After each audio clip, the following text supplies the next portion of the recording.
All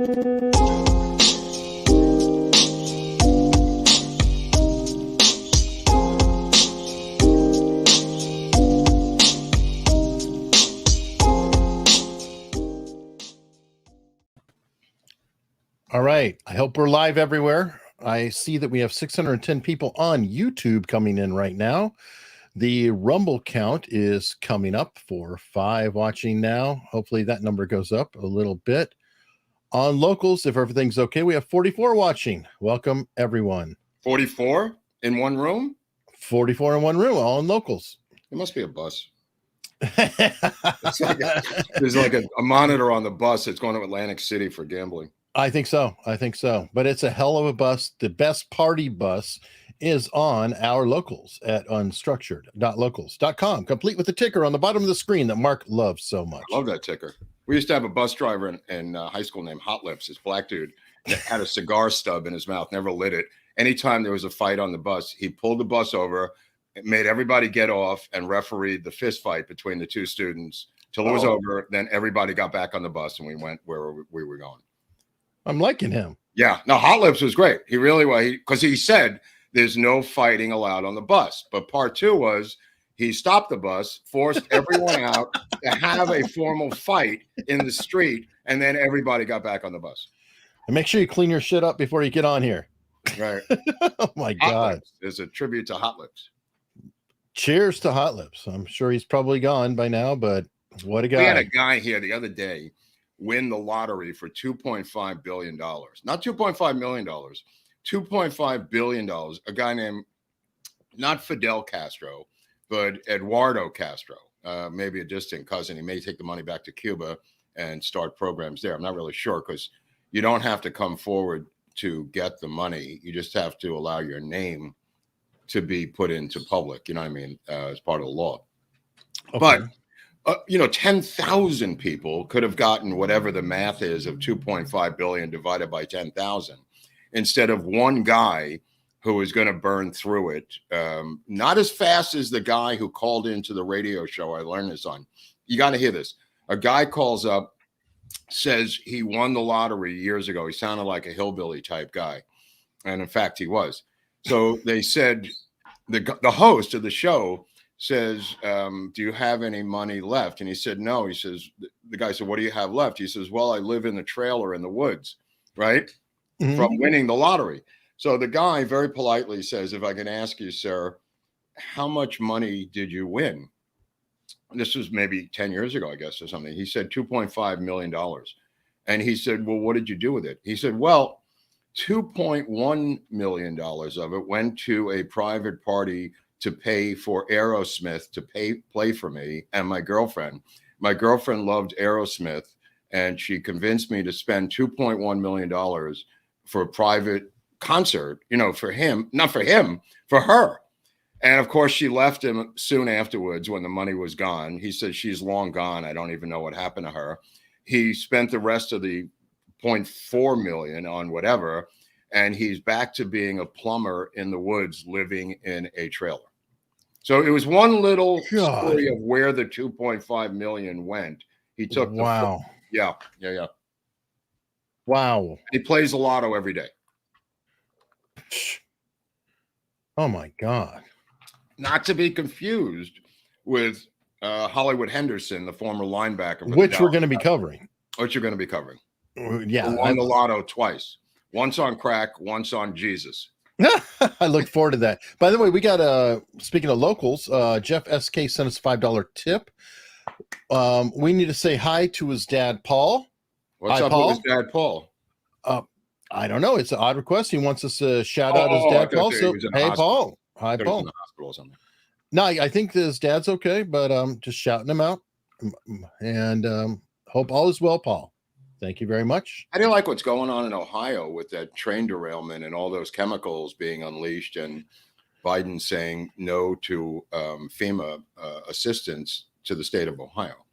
I think Luke Rakowski or whatever, the guy who was on Timcast, but he's not on it now. Wait. What happened to Luke? He's off in his RV roaming around, whatever he does. Oh, I didn't know that. But he put out a meme and it showed like above the water, and somebody is, talking about, oh God, I forgot what one was saying UFOs, and the other one was saying 200 something, and then underneath the water you have this corpse sitting there saying worst. Oh, it's balloons or UFOs, and then somebody underwater skeleton saying worst train disaster in history with pollution. And it's like, so it summed it all up in one perfect meme. Right. That scenario. I mean, it's so ugly. And then they set the shit on fire. Right. I mean, well, it's weird because FEMA will give emergency assistance to anything almost. I mean, the tiniest emergency FEMA comes in. Now they're saying no. Is it possible the red nature of the state of Ohio, Eric? I guess so. Here, Hypercrime says that Luke is only on the show during the winter, so I guess he hibernates on Tim Pool. What? I don't know. Is that true? He's only on in the winter? I guess. I don't know. I honestly don't. Timcast, I watch it like if there's people I know on it or something. Right, I don't really follow it regularly. Kind of like Rogan. It's bad comic, and then superstar person. Yeah, fair enough. Yeah. It's actually gotten to be less bad comics though because of his move. To Spotify or to Austin. Oh, to Austin, yeah. I mean, if you think about it, because it used to be a hang with his buddies, so you had they had to be in LA though, right? Brian Callen and Bert Kreischer and Bert, just on down the line. But now it's like, well, they're really not there, so he's having to bring in. That's a problem with leaving LA or New York, by the way. Yeah, I'll give him credit. It is a problem. He has brought a lot of center mass with him, though. It's like, damn. I mean, he's built an entire comedy scene in Austin. So they say. We'll see who comes out of that comedy scene. Well, because the Outlaws of Country came out of Austin in the 70s. And that's quite measurable with Tom Paul Glazer and Willie Nelson and some of the Waylon Jennings and some of the others who came out of Austin. But we'll see what comedy giants come out of Austin now with this new theory. Fair enough. I defer to your advanced knowledge on that. We'll see who comes out. I mean, look, this comedy can come out of anywhere, but I mean, Kinison came out of Texas and Bill Hicks came out of Texas. There was a movement at a time of Texas comedians. I don't know if it's now. I don't know what's going on now, but there was a movement at a time. Yeah, I believe it. I pulled up a video that I thought I'd share with you and the audience because we've been talking about the Kennedy files. And of course, a lot of people called nicely. They didn't all come out, but on Stossel, John Stossel, who I like actually as a reporter, etc., he had on Mike Pompeo. And weird. So I pulled a clip of Mike Pompeo explaining why they can't release the Kennedy files. So I thought it was a nice little treat for us. Today. Thank you. Why he looks like he's something out of Planet of the Apes. What happened to John Stossel? Hey, it's been rough for him. Holy cow. That's a libertarian lifestyle. Secrets. Why'd you fight to keep the JFK files secret? Because I was trying to keep Americans safe. And by the way, don't paint with too broad a brush. 99.6% of the JFK files are public today. But it was 60 years 0.6% ago. John, not everything was 60 years ago. And I don't want to spend a lot of time walking through this, but suffice it to say, the definition of a document covered by this statute that you're referring to, it's a little bit wonky, but suffice it to say, if Congress holds a hearing tomorrow on the Kennedy assassination, the documents generated tomorrow will be part of those files.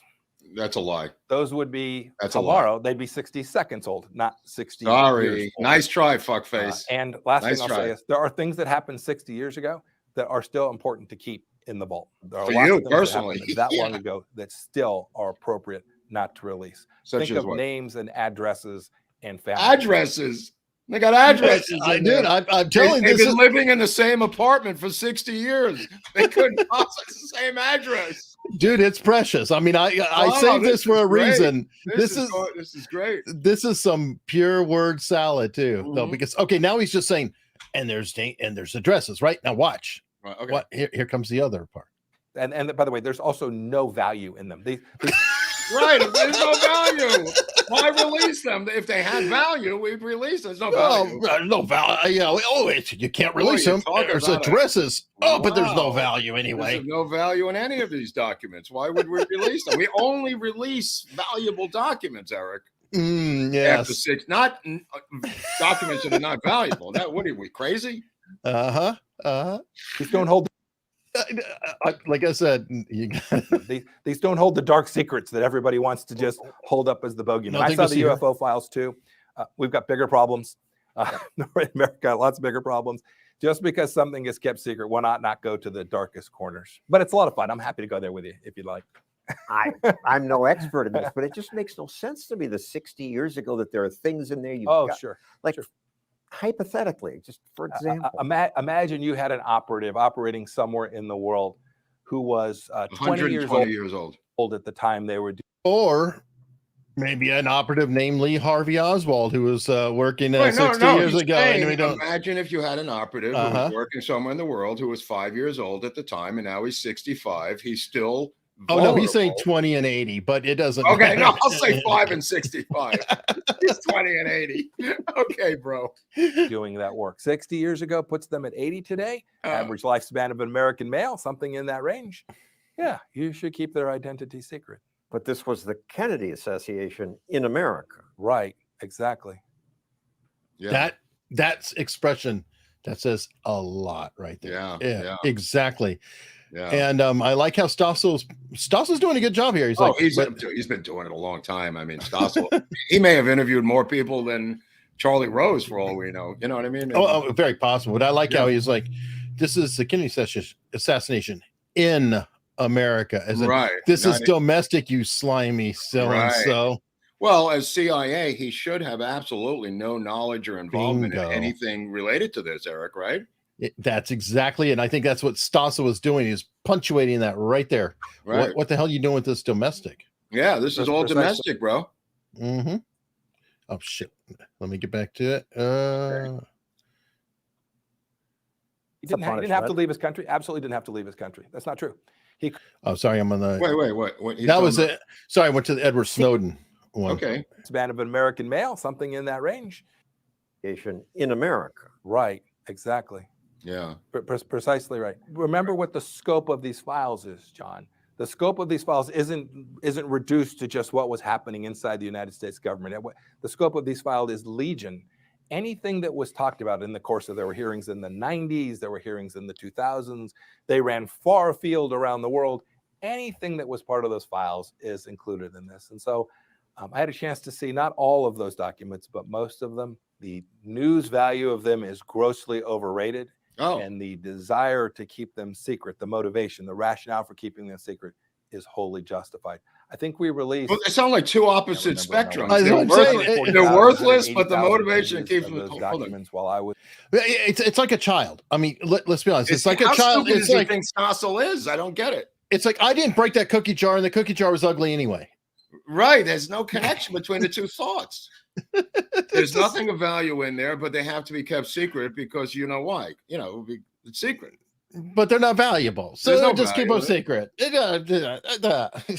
Was the CIA director totally appropriate to do so? And as time goes on, we should do our best. The most important reason to do it. We should do our best because to what? Everybody out there talking about these things will get to see that there's less there than meets the eye.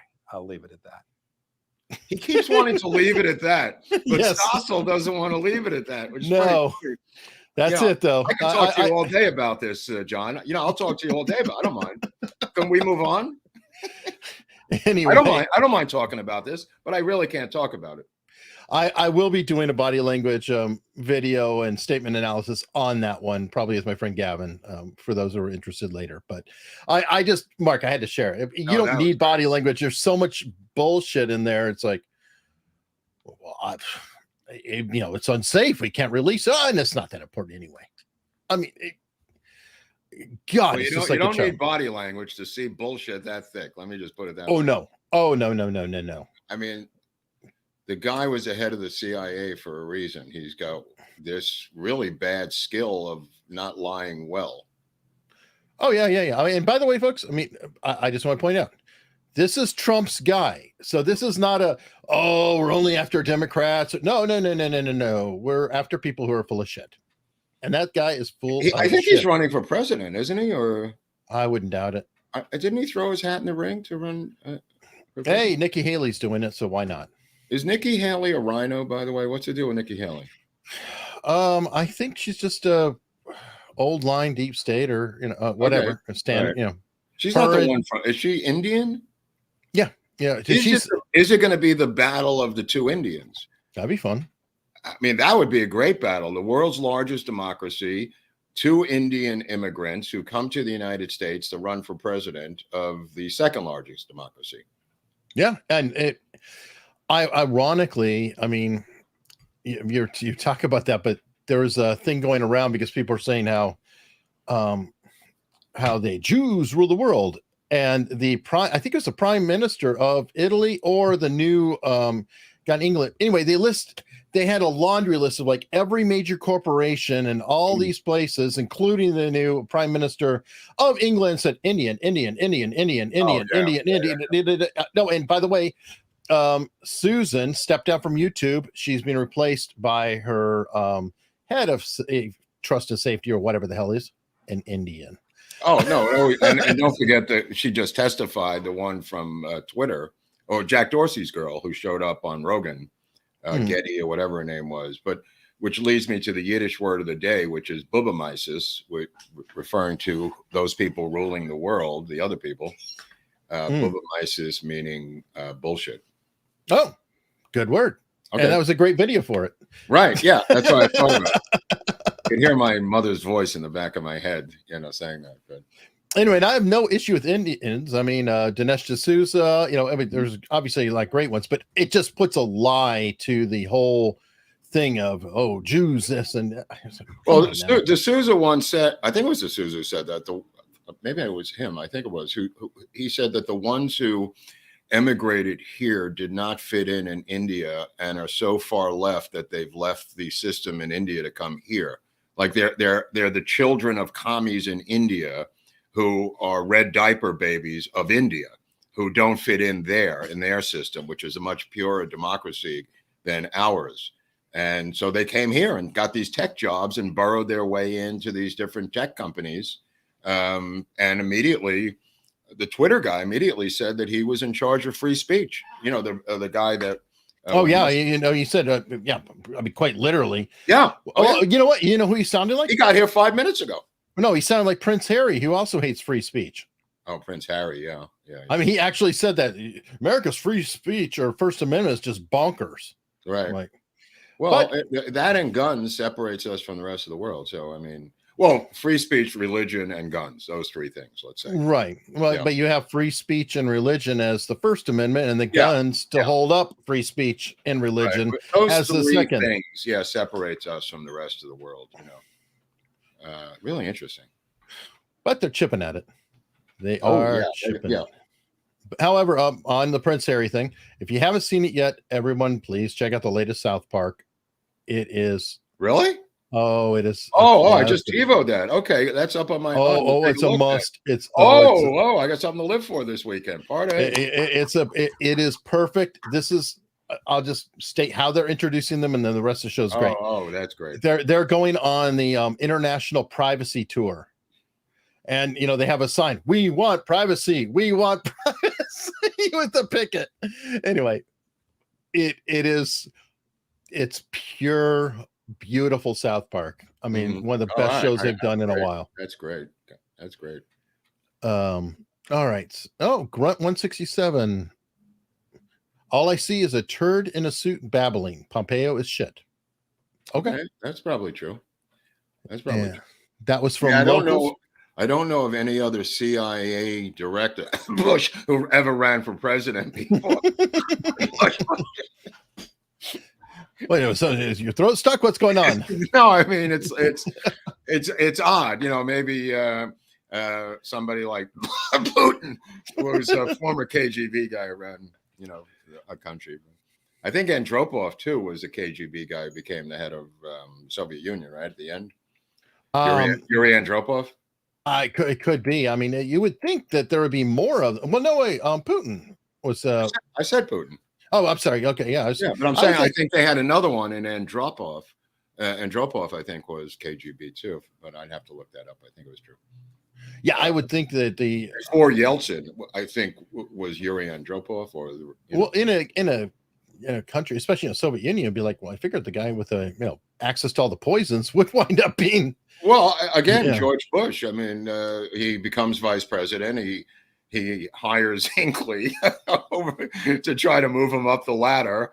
Hinckley's kind of shaky with the gun, right? And George Bush is not president that night. No, he's not. But well, you can't. I mean, you got to hand it to vice presidents from Texas trying to move up the ladder, Hunley. Oh, for sure. Through the barrel of a gun. Wells Mortensen sent a tip and said, when Pompeo, then acting U.S. Gov Secretary, landed in my country, we closed main highway leading all traffic to Capitol. Eric, we've never done that for USSR's top cats visits. Anyhow, howdy from one of the European U.S. colonies. I'm not sure which country. Yeah, what is Wells is in? Russia or something? Bulgaria? Oh, okay. Well, it's saying Wells sent another tip saying Aaron Grunhut's home country. If Mark guesses at $20 US in return, quite a story, albeit not U.S. untold. East Germany? Aaron Grunhut. I'm not sure, but yeah, I don't know. I can Google for $20. No. Okay. It's a Jewish hero who rescued 1,350 Jews, and he was a Bratislava-based Jewish activist. It's Bratislava. Bratislava? South Africa? Let me see. It says Aaron Grunhart was a Bratislava-based Jewish activist who helped 1,365 Slavic, Czech, Hungarian, and Austrian Jews illegally immigrate to Palestine before and during World War II. You're killed. I don't know. Maybe it is Germany. I thought Germany, yeah. Yeah, we go. Somebody saying Slovakia, Netherlands. All right. We'll find out. Yeah, VJ Cap sent a tip and said, Mark, my favorite NYC movie is 3 Days of the Condor. It's a great story. NYC movie? I guess. What is NYC? New York City movie? It's set in DC. Well, Yeah, no, I guess no, it's both. It's both cities. I'm sorry, Okay. you're right. It's both cities. He's correct. It's a great story, but what I really like is the look of NYC in the movie. There's something about the gritty and gray look of the city. Well, it's all those cinematography. movies. It's every one of those movies from back Yeah, then. he said it seems like a 70s thing, French Like the Connection. 7 Ups. It's also, French Connection. They all have that. But it was 6 Days of the Condor, I must point out, not 3 Days of the Condor. Oh, okay. Due to financial cutbacks, the book, which is 6 Days of the Condor, became 3 Days of the Condor. That is funny. Yeah, but true.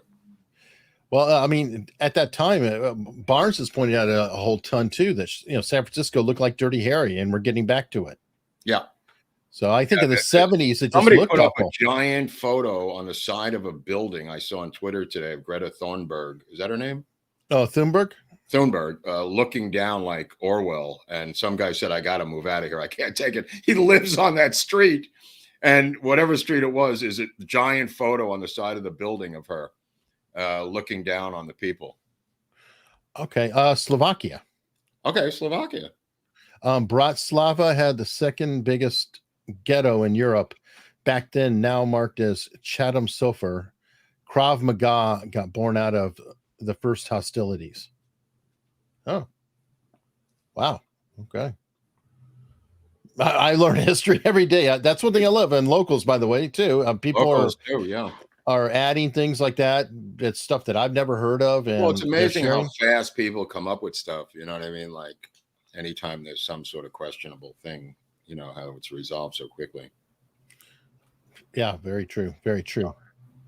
Oh, like that Al Rosen field that we had in Tampa. Al Rosen ended up managing Cleveland. He was a baseball. I didn't know what team he was, but he ended up being a manager of the Indians and pitched for a bunch of different teams and had that ballpark there, which was a minor league park. But yeah, no, definitely. And folks, I mean, definitely give us questions if you have any questions or things. I mean, it is literally Freeform Friday and it's a hangout. Right. Yeah. Yeah. In that episode, right. In 62, he went to the Orange Bowl. 63 comes back. So I was mistaken in that. There's two trips to Miami. The 62 when he gave the Cuban Brigade flag to the veterans of the failed Bay of Pigs invasion in 62. And 63 comes back again, but there's no flag. And it's not necessarily about Cuba, although he does talk about a post-Castro Cuba in that speech that he gave. And the newspapers then turned that into coup in Cuba headlines. What is going on in Cuba now? Have been remarkably quiet. Raul doesn't seem to have the same pull as Fidel did. Again, it could be the same thing as Biden, where it's just a committee of people around the guy. Raul could be the Biden of Cuba, where he's just alive. I mean, look at Dianne Feinstein. She doesn't even know what she's voting for anymore.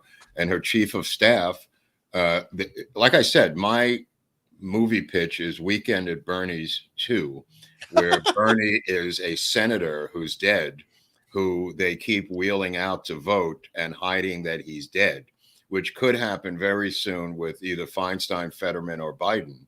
And I'm not even joking, but I've been pitching this Weekend at Bernie's 2 for a number of years as a joke, not as a real movie. But now the joke has come full circle with Feinstein, who it's a Weekend at Bernie's too, by the way, which is really sad. I know.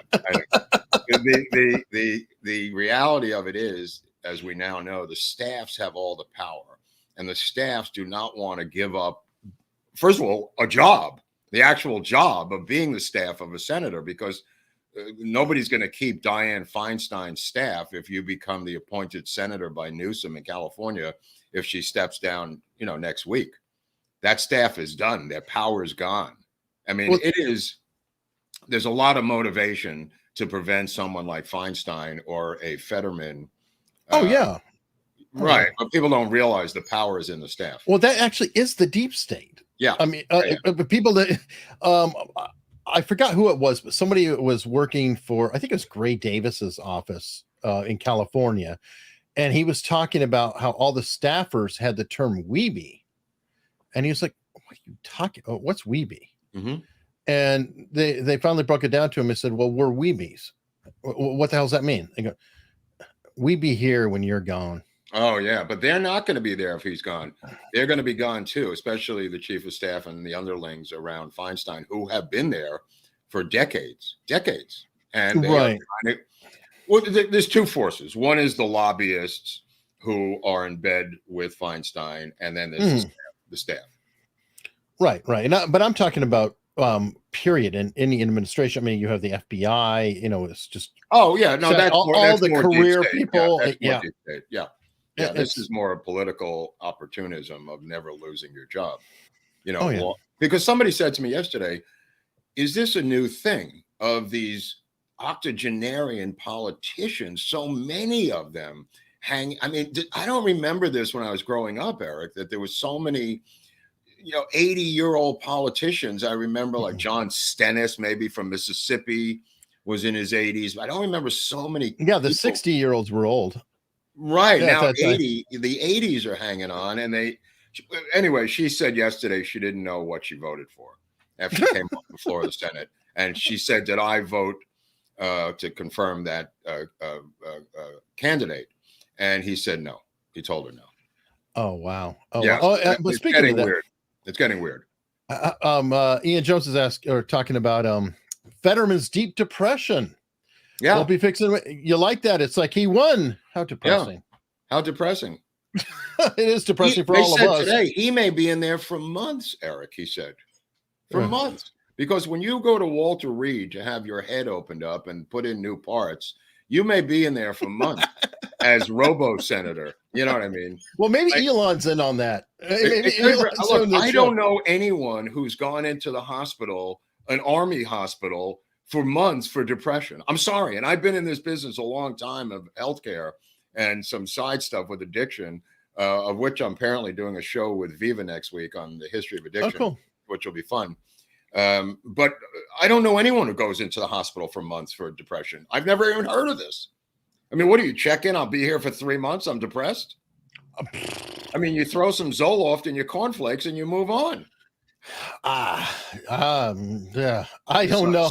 There's something going on here. Well, obviously, we don't know what it is. But then he actually got himself elected. I mean, oh my God. It's like the job is done. His staff just does whatever anyway. So right. It's in some ways, it's almost more honest. It's like, well you really don't need them there. Just remove them. Some people are saying on Twitter that it may be Mrs. Fetterman who is vying for political. I was thinking of Mrs. Wilson. Yeah, this could be a Mrs. Wilson situation. It's not the only time. There was a Missouri senator or congressman who died in a plane wreck. Like I can only say Sonny Bono into a tree in Big Bear. There's that one too. Yep. Mary Bono took over. I don't know. I would leave in my will, don't ever let my wife become senator if I die. I don't understand. What is I'm not sure how that works. I don't know how this works. Did you vote for the wife? Did anybody vote for them? It's ridiculous. Yeah. I mean, it's up to the governor of the state, I believe, to appoint someone who hasn't completed their office. Yeah, I believe so. Yes. Right. But there was a weird. Why not his son? How about his crazy son in college? Well, I think there's a weird one. The Missouri one, I think he died before it, and somehow, he was on the ballot and everything, and the wife. Oh, he won right in death. Right. Right. And the wife took over. Yeah. Which is a weird, but yeah, I don't know. I mean, I really don't know. But it's like, how does that qualify? An episode of Dead Senators. You know what I mean? Oh, that's a good one. Yeah. There's an episode of just these people who died. Zombie senators. No. Zombie politicians. Because it's not just senators. There's governors. There's congressmen. There's, probably some mayors if we dig down. Yeah. Ohio Pat. Good point. On Local said that it's like their royal families. Right. Right. Oh my God. Nobody's got questions. Okay. I mean, I'm happy to hang out. Oh, here's one. Okay. Due to Baldwin's actions, should actors be forced to take drug, alcohol tests before using firearms so they are responsible? Well, what I learned about the film is they're going to use toy guns when they pick it up in April or May. There's not going to be any live guns on the set anymore of Rust. That makes sense. They hired a new cinematographer. They're putting in a couple of new actors simply because some guys may be working or doing other things. They've got a new producer coming in, a guy named Grant Hill out of Australia, who's a veteran producer. He's going to be a grown-up on that set. I don't think Pickle will be back. Anyway, there's new bloods coming in. And who knows, maybe Gloria Allred will be the executive producer by the time this thing's done. Because as we pointed out, the Commodore may or may not be coming to the United States to meet Baldwin and confront him. The Ukrainian Commodore. I did hear, though, I think I can share. Seth said that the most of the shooting has been done. The firearm stuff is already in the can. I think they only had a little bit, and they're going to scrap that scene anyway that that caused the whole thing, or it didn't cause it. That's a big scene. I mean, that shootout in the church is pretty that was the finale, yeah, but I don't know what they're going to do. Have a knife out? It'd be a knife fight. Maybe a fist fight. Maybe just a fist fight. There you go. Well, I mean, look, the toy guns, it's then going to be special effects, firing. Oh, I have no doubt. But I mean, they've got to move though, because Baldwin has to get his filming in before his speedy trial, which is again the craziest damn thing in the world. So he's out there, and I think he's supposed to be filming like any day now. And Rust, I was told, is pushed back till April. So I don't know what's going to come first, the Rust or the trial. I don't know. That's crazy because he's not completely. I think he's got a solid case, and he may skate. Yeah, but that's still. You have to admit that's the craziest thing you've ever heard. Well, again, I don't understand how a special prosecutor could be an elected official. I said this from day one to the woman, Andrea Reeve, and she said there's no legal problem. And I went, okay. Other And than now their constitution, no, apparently. no, no. But I'm saying it's the first challenge. Was the first question Yes. I had is the first challenge by the Baldwin lawyers saying this can't possibly be legal, Wow. which is what I thought when I first heard that she was running for office. So maybe they're trying to sandbag her and the case and whatever. I don't know. I'm not All right. really sure. Dr. Cole from Locals. What should we do in Dallas? JFK tours? What not to do? That's a What do Mark you mean, question. now or in general?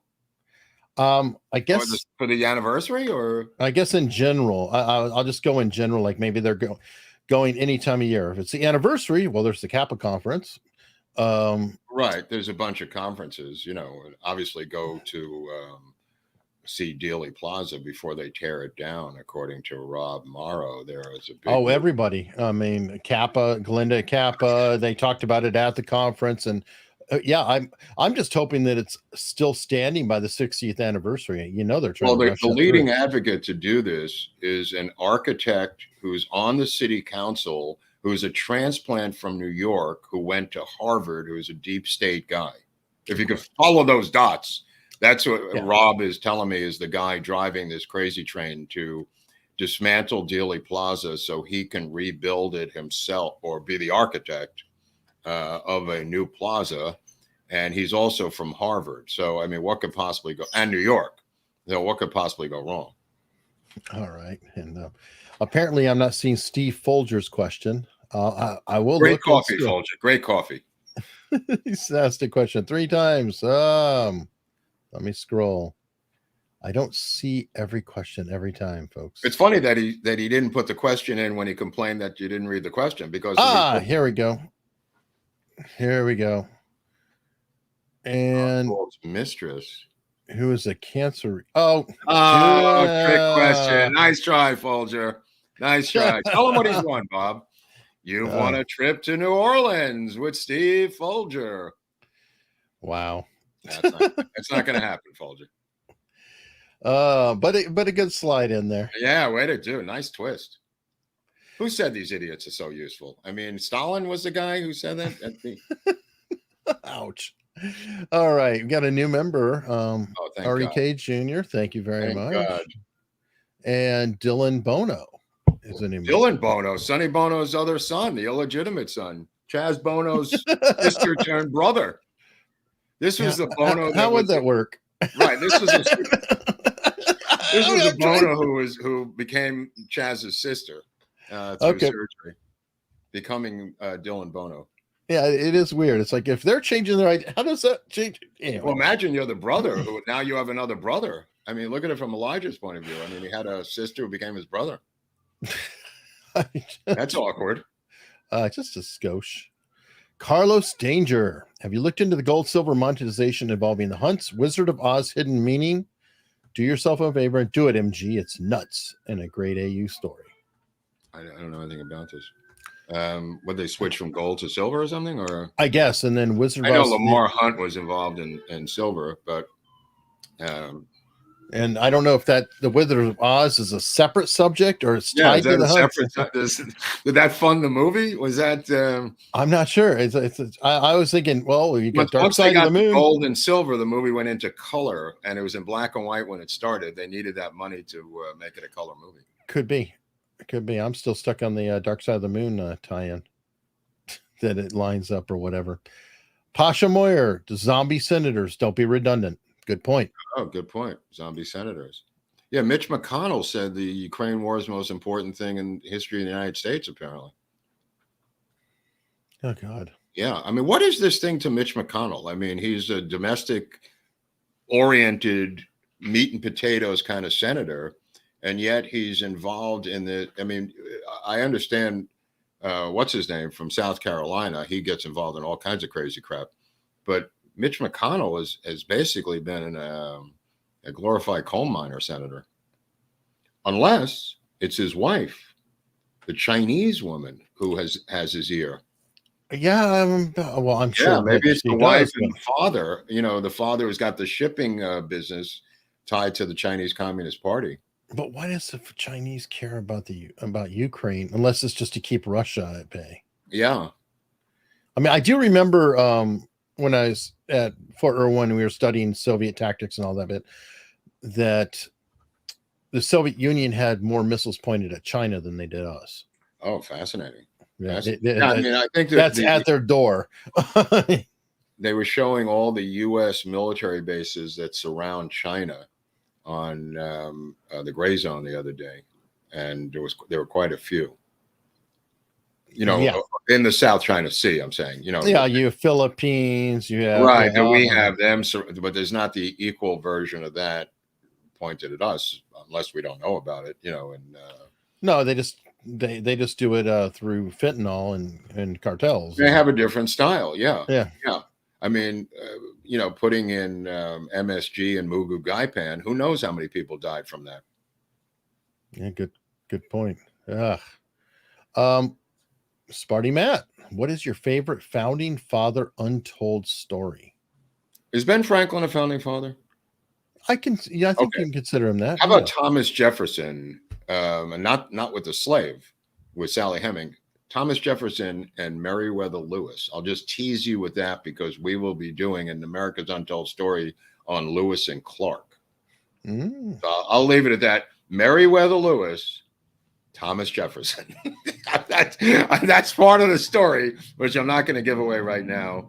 And go ahead, Google that shit, mothers. Let's see what you come up with there. You're not going to come up with anything. You just gotta have that tease. Okay. Elizabeth Forsling Harris greater than Sam Bloom, or goes to Sam Bloom, Daltex, and the change in parade route. Any thought? I don't know who Elizabeth Forsling Harris is. I don't know who Sam Bloom is. The Daltex building and the change in the parade route. You know that part, but that's yeah, I know what the Daltex building is. Oddly enough, DeMorenschildt's wife worked for Abraham Zapruder in the Daltex building itself.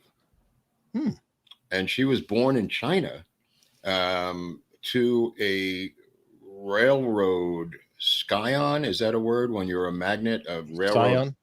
Scion? Scion. I don't think it's not a hard C. I think it's a soft C. Okay. Or railroad magnet. Let me put it that way. Who was killed by the communists, oddly enough, if I recall. Her father was a capitalist killed by the communists, and he had a railroad in China. Interesting. Let me but see. she was also a dress designer. That was the point of her working. She was a legitimate dress designer who worked for Abraham Zapruder. Wow, that is crazy. Real in the Daltex building where Eric and I. Oh, you've got to be shitting me. Right. Ann Coulter's on Timcast tonight. She's making the rounds, bro. She got a new book. She's been all over the place.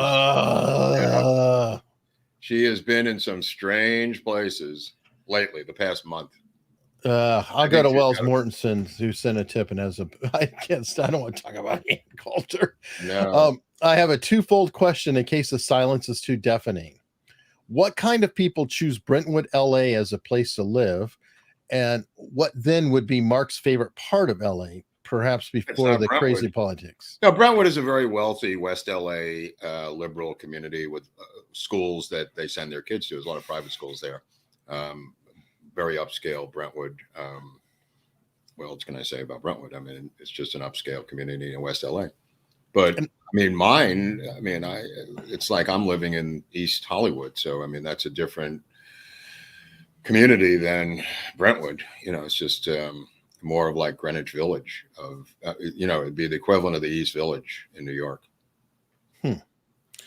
I guess I should be fair to the question. It was a tip, but Ann Coulter on Timcast tonight bets on who gets a word in edgewise. Oh, you think they're going to go at it? They talk a mile a minute. I don't know. Well, Tim doesn't ever really. Has anybody seen this new CNN show with Bill Maher? I have not. I heard he dropped the F-bomb on the first day, and that was big news. It's like they have a beep button. And is Don Lemon about to leave, or he seems to be having a meltdown with women?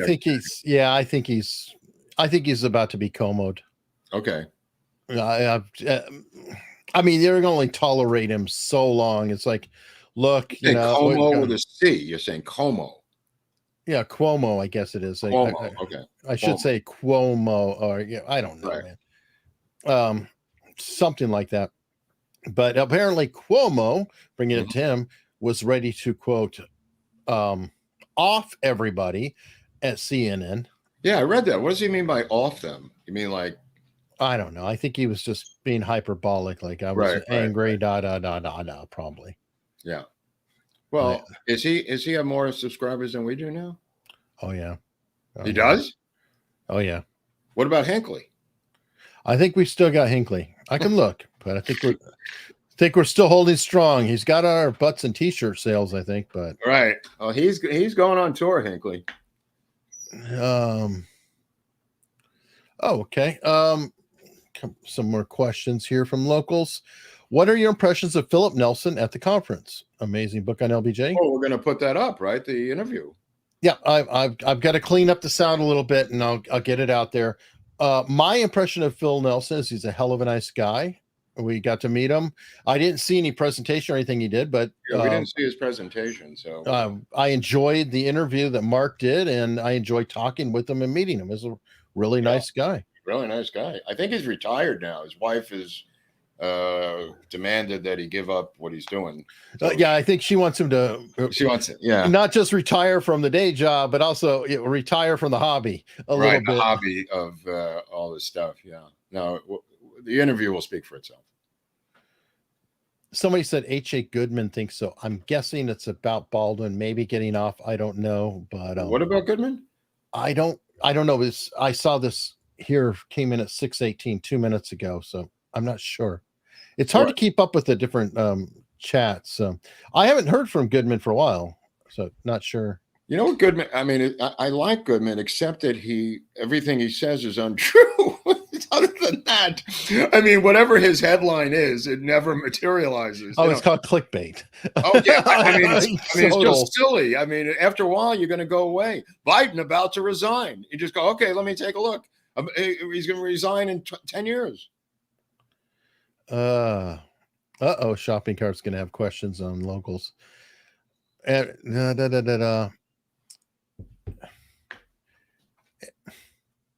I like this. S Laird 456. Eric needs to read locals chat, which I'm reading locals chat right now. Or? Yeah, I'm literally reading somebody saying I need to read locals chat in real time. That's funny. Oh my goodness. Hunley, answer the phone. Okay, I'm on the phone right now. Yeah, no kidding. Jeff SK actually sent a tip here and is saying thoughts on as of unit we're funding in Ukraine. I'm not a fan. I don't like funding Nazis. It was a general today who said this may end up in a draw, right? Which is another admission of defeat. There's no way this is ending up in a draw. As many people have indicated, and I think it was Scott Ritter at the beginning, that this battle from day one would be the equivalent of Mexico attacking the U.S. and people saying that Mexico was going to win. That's the level of sides that we're talking about in terms of militarization. And I think Scott Ritter was correct. This is not going to end with a draw nor a Ukrainian victory.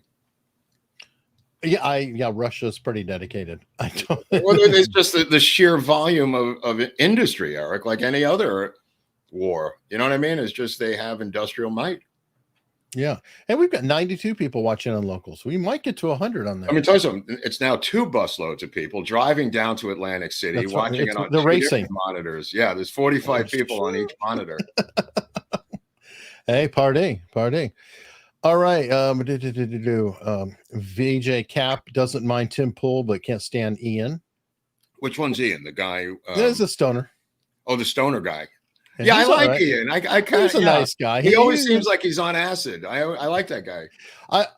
Milo is shown his true colors, which we know, but his appearance on Tim Pool was remarkable, and it was hilarious when he looked over at Ian and said, "Do you do acid or do you do LSD?" That show was a great show. That was a great show. And by the way, that was the one show I know of that Tim Pool shut up. Right. And then Milo, after he did the thing with Kanye, disappeared, didn't he? Yeah. Well, back into the wilderness.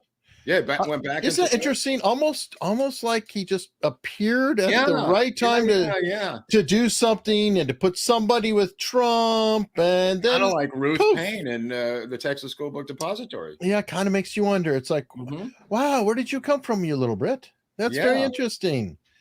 Yeah. These people seem to appear and disappear. They come in like the tide and they go out like the tide. Have just all kinds of havoc. I guess he was well named as Nero. What happened to Fuentes? He disappeared also, didn't he? Yeah, he's come up lately because of that lawsuit from Sidney Watson suing the Blaze. Oh, right. And part of it was him being a guest on it or whatever. But like Fuentes is always kind of like right under the surface. Yeah. Always ready to pop up anytime. Yeah. I'm not sure about what the deal is on that. Jeff, okay, got that. People and locals are saying that Don Lemon's days are numbered. Yeah, that's what I think. Yeah, I agree. I do too. Somebody said with the tip, I predict Lemon lasts another few weeks. He took another day off, I heard today. Mm-hmm. And let me see. Oh, shoot. I went by here. Here's my headline. Lemon is a bitter fruit. Oh, love it. Babylon B, are you watching? No, go ahead, you could use that. You know what I realized? The Onion is the leftist version of the Babylon B. Mm-hmm. I didn't know that. Yeah. Well, because the Onion, I guess they were always leftist, but I think they were a little more just humor. Yeah. And a lot of things that were just funny now have to have an angle. Right. Well, I saw some headline. I was looking at, they were trending today, the Onion, so I hadn't seen it. It was something like Republicans, blah, blah, blah, blah, blah. And I thought, oh, they're the opposite. And then I thought, how come, which I put on our locals page, that nobody connected the dots between James O'Keefe being forced out of Project Veritas and Glenn Greenwald being forced out of The Intercept. Two things that they created, two journalistic things that were designed by them, both forced out of the entities in journalism that they created. You know what? I'm glad you mentioned that because that reminds me. I sent you that tweet. Mm-hmm. What tweet? Okay. The slickest thing I've seen for a while was Bobby Kennedy put up a tweet with O'Keefe. It was a picture of him with O'Keefe, right, talking about how he was hanging out with James O'Keefe after he took out Pfizer. Yeah, what was that? He tagged James O'Keefe, Project Veritas. That to me, and I may be projecting, was do not F with O'Keefe. If you F with O'Keefe, you got me. Right. That was implied. You're right. That was implied. That was the only thing there. And he never said it. Steve Kirsch forming an exploratory committee and a 501c for Robert Kennedy Jr. to run for president. Good. Did you hear about that? Barnes was talking about it. Barnes doesn't see Bobby doing it. No, I don't know if he's going to do it or not. I'm just saying, great move by Steve Kirsch. Oh no, I totally agree on that. But I also agree. I can see Barnes is saying like he lost his dad, he lost his uncle. He's a little bit leery about going that far. There's a little bit of a. What can I say? 3 times is a charm. 3 times is a charm. Let's give it a whirl, Hunley. Strike 3, you are out too. Right now, let's give it a whirl. Oh my Christ! Yeah, they'd be pretty bold to take out a third one, but we don't know. I know, but oh my God, that'd just be the. Gary W sent a tip on locals, $25. Thank you, sir. And we are at over 100 people on locals. See, we're going to be a third bus is going here. Here we get the buses driving down to Atlantic City. This is fantastic. And I mean, I love having all these folks on locals. Thank you so much. On locals or on Rumble? These are on locals. Rumble has 500 or so. Right on. But, locals it's our crew. It is. Why do I have Crenshaw up? Okay. Gary W sent a $25 tip. Speaking of Hinckley and Reagan, I wrote a book about who really shot Reagan. You'll love this. I'll send you guys a copy. My former Congressman Dev Nunez said it was intriguing. Okay. Well, erichunley.com/contact. All right. Sure. We'll check it out. I hope it's an audio for me. I hope it's a picture book. But fair enough. Let me see. I'm looking. get back to here. Let me check Rumble and see if there's some questions Well, there. Reagan, don't forget, Reagan got the bulletproof raincoat from. It was designed at Bijan in New York, across the street from the custom shop where I used to work on Fifth Avenue. Reagan's bulletproof raincoat. This is post Hinckley, I think, that he got the bulletproof raincoat, if I'm correct. Mhm. But another person got a bulletproof raincoat at Bijan, and that person is going to be the subject of an America's Untold Story this coming Tuesday. Ooh. See you then. Yeah. The plot thickens, Hunley. And that person's name may have come up in our episode, The Custom Shop. Oh, I think you're right. We're not going to tell you who it is, but No, should you go watch that episode? Yeah, go watch. Yeah, they'll watch it. You might. This episode. You might. They're going to go back. Yeah, good. The They should. It's going to go viral after Tuesday. I think it should. So you may want to get in there now while it's still watchable, because it may pixelate from all the viral. I'll help you out though. It's not the dwarves. Oh, the dwarf. No, you're thinking of the no. That's from the coffee shop episode. The dwarves. Wait. Oh, sorry. Right. Okay. The custom shop episode didn't have dwarves, as far as I know. Yeah, it's not the dwarves, and it's not Richard Dreyfuss. Okay, so that's the only clues you get. Wow. Because Dreyfuss came up in that episode too. Great story about Richard Dreyfuss. Oh, wow. There's also another guy came up, a catcher, Tim McCarver, who passed away yesterday, who was one of my customers at the custom shop. Tim McCarver was a great catcher for the St. Louis Cardinals and later an announcer, baseball announcer. But McCarver caught Bob Gibson for many years and obviously numerous others for the St. Louis Cardinals. Fantastic catcher, a dick of a human being. He busted my balls. I know he's dead. You're not supposed to say anything, but this guy was so harsh in terms of designing him shirts and suits, which is what I did back then when I was waiting for my National Lampoon job. How does that work, by the way, Mark? If I asked you last week about him, you say he's a dick. So it's like, has that changed? No, I don't think so. No, he was it's like last week. I mean, both weeks, whatever side of the death spectrum he's on now did not change his dickishness. Correct me.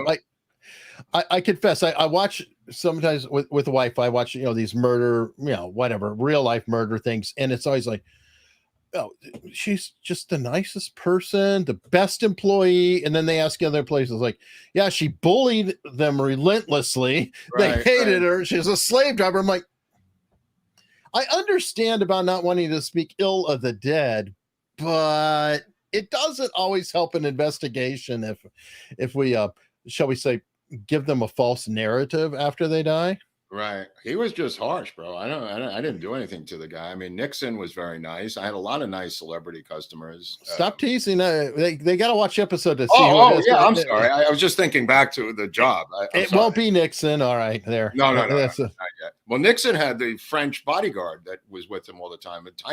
Not a tiny man, but a small man. The Bond villain was based on him, right? Or there's some I don't know, but he apparently knew every martial art ever created. I don't know what to deal with the guy. I mean, he was always with the guy, but the guy was kind of in the shadows. Not the shadow.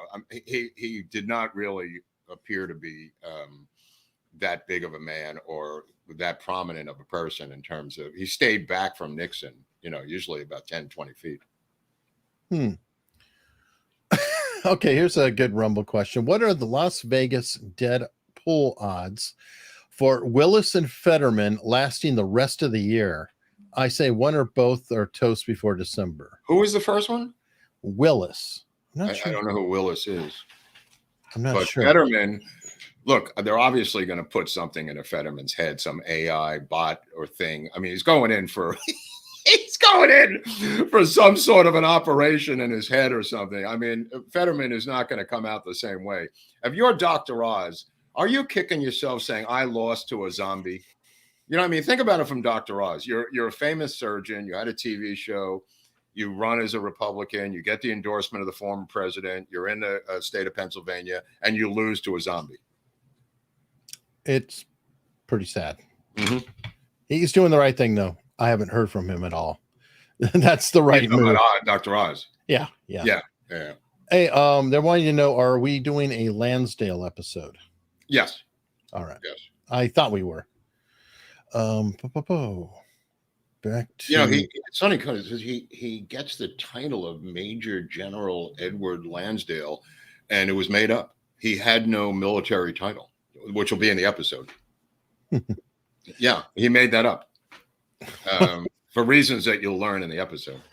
On Locals, Rockin' Rollins said, Eric and Mark, would you ever go on Joe Rogan Experience? I would go on there tomorrow. I would why not? borrow money to get a plane ticket. I would happily go on there. Do I see it happening? Probably not. But No. let's just say When he runs out of comics, when he runs out of wrestlers and comics. Well, I don't know. We could get on there, let's say, if everybody you know subscribed and everybody they in turn knew subscribed, and we got a couple million subscribers to the channel.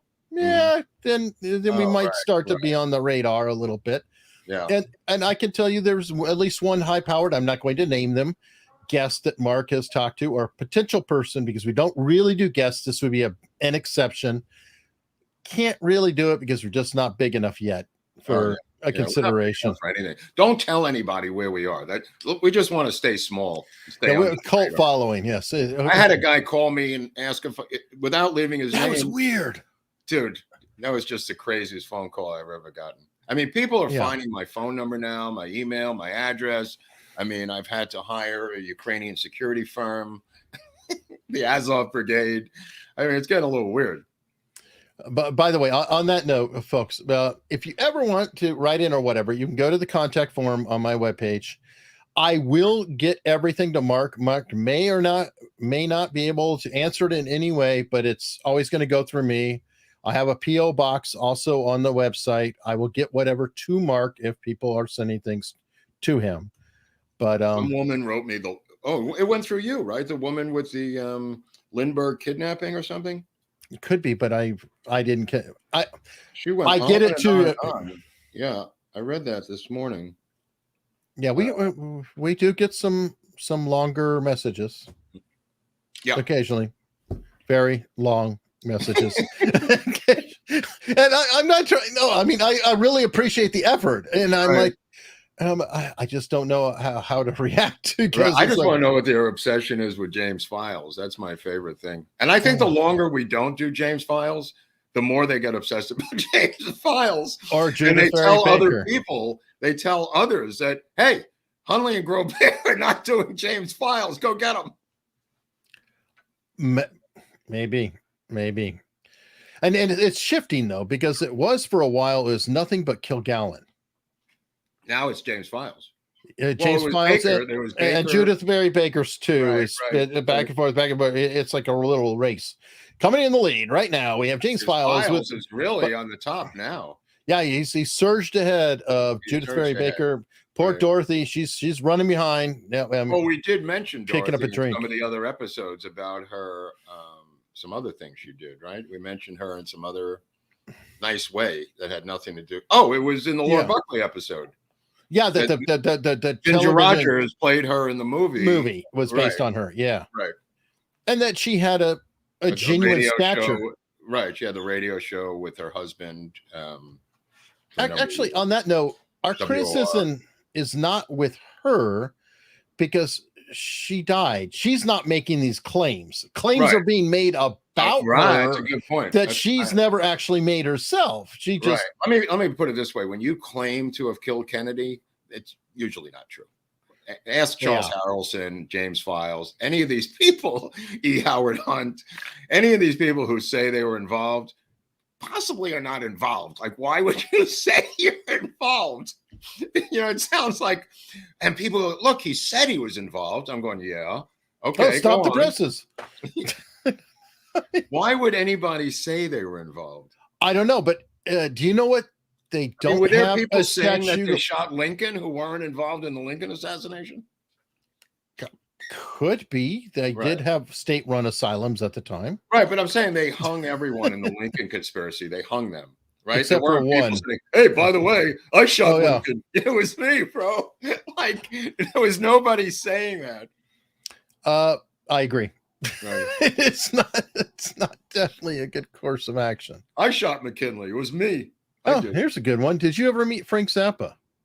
No, I did not. He was dead pretty early on, Zappa. I mean, he died young. Yeah, in the 80s, I think. Oh, yeah, before he you were in California, right? Right. He died pretty Okay. young. And I've never met Dweezil or Moon Unit either. Moon Well, I Unit, never know with you. Moon Unit. I just never, unless I mean, they're probably at a party I was at or something, you know. But I don't remember meeting Moon Unit. Interesting. It's a good name, though, Zappa. I mean, somebody ought to. Dweezil Zappa, Moon Unit Zappa.